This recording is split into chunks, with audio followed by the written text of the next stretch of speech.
Nu är det här en liten och klen björk, men man kan ta näven från den i alla fall. Var man då väljer att lägga snittet, det kan styras av exempelvis en sån här torrkvist. Då kan man gärna lägga snitten så här, så att man får den kvisten i kanten, därför att annars så blir det i alla fall ett hål i näven. Alternativt är att man lägger den kvisten precis i lodsnittet. Men här kan vi välja att lägga ett snitt här.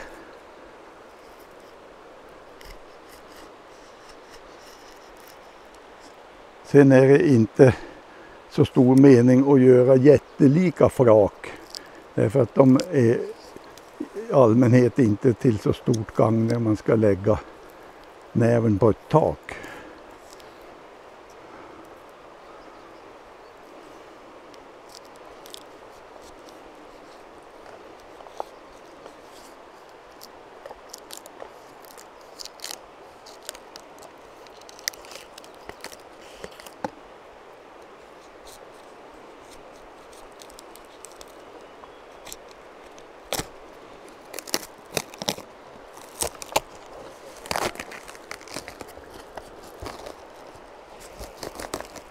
Nu revs den lite sönder därför att det var en torrkvist på den här sidan som jag inte observerade. Den hade legat så. Och då revs näven sönder vid den kvisten. Vilket inte spelade så stor roll, därför att om den har fortsatt så har det blivit ett hål här i näven. Och då kan man helt enkelt bara justera bort den där lilla biten. Så får man en liten näverbit. Den är lite torr. Det kan hända att den redan har passerat bästa stadiet för att ta näver. Därför att det kan vara väldigt olika på olika träd.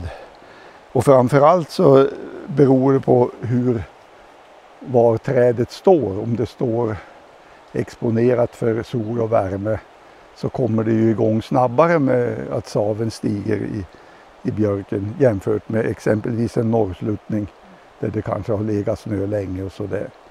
Så att mikroklimat kan faktiskt påverka tidpunkten för näverskörd ganska mycket.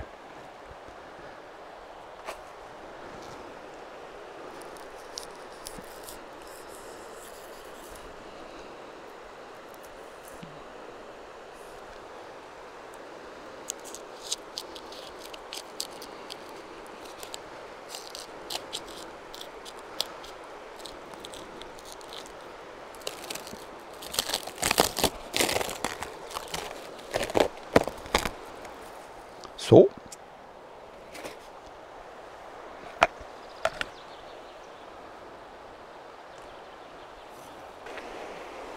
Näver kan man ta från lägsta kvisten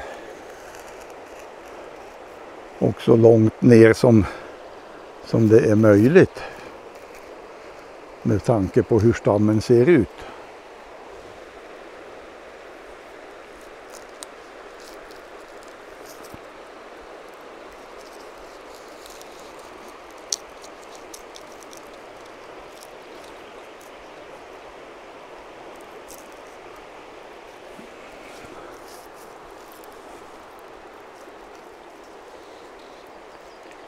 Här kommer vi att få ta av den där, därför att det var en kvist på baksidan.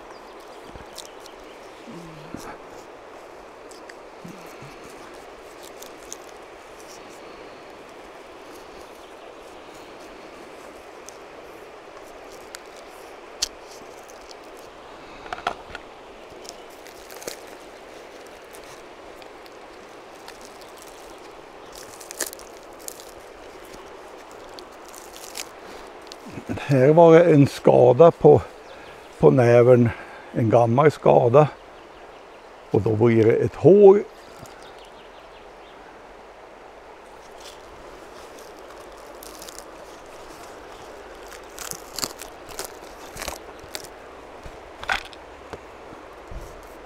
så kan det sitta fast i sådana här knutor eller vad man ska kalla det.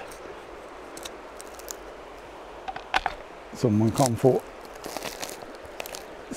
snickra loss med kniven.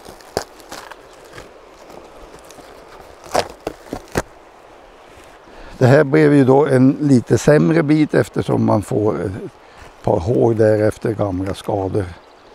Det får man då kompensera genom att lägga